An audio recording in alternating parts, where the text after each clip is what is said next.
Can you tell me about your PTSD? Um, Mine comes from 20 plus years on the fire service.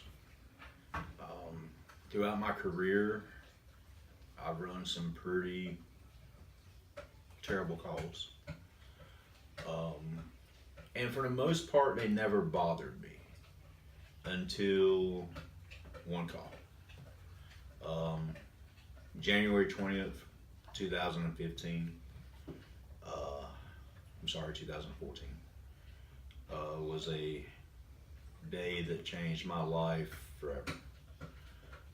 It was a call where a very good friend of mine, a mentor in the fire service, a person that I've known for many years and thought of as a true brother, not just when you speak of the brotherhood in the fire service, but a true brother, committed suicide.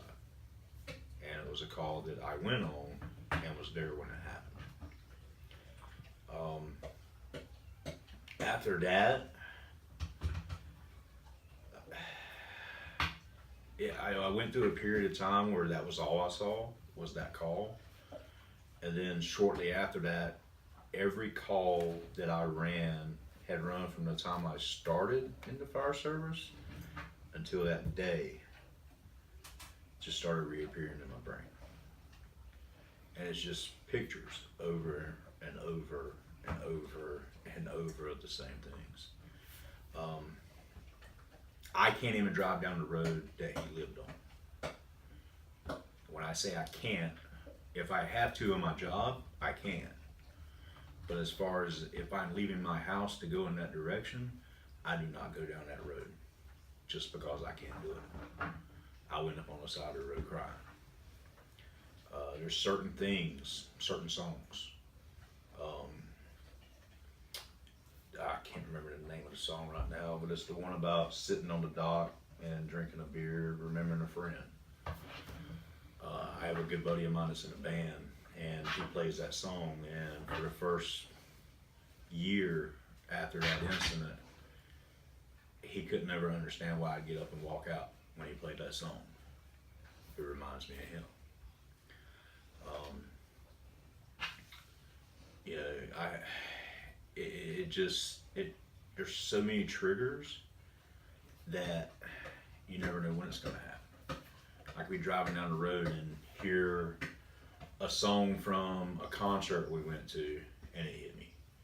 I could be sitting at the house and read something or see something in a movie and it hits me. Or I could be trying to sleep and all I see is those images.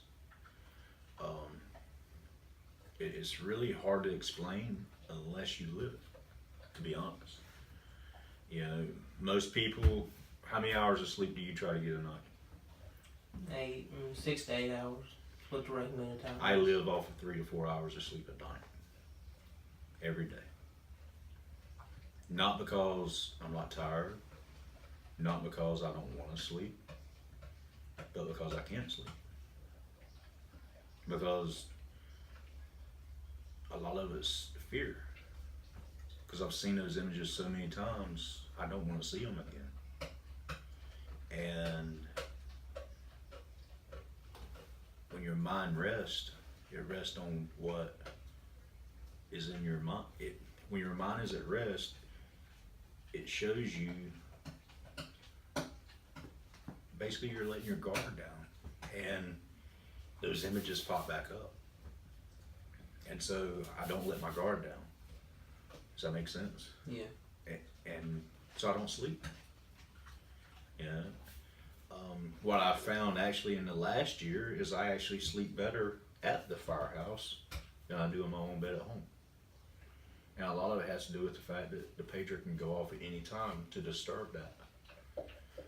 When I'm at home, that doesn't happen. Or if the pager does go off, I don't have to get up and go. When I'm at work, I do. So it disturbs that process. So it's kind of a control thing. I don't watch certain TV shows. I don't watch certain movies. I don't listen to certain music. If I'm driving down the road and that one particular song comes on, I change the channel. If I don't, I won't be able to control it. You're on Facebook, right? You know how your memories pop up on Facebook? Yeah. I don't read mine.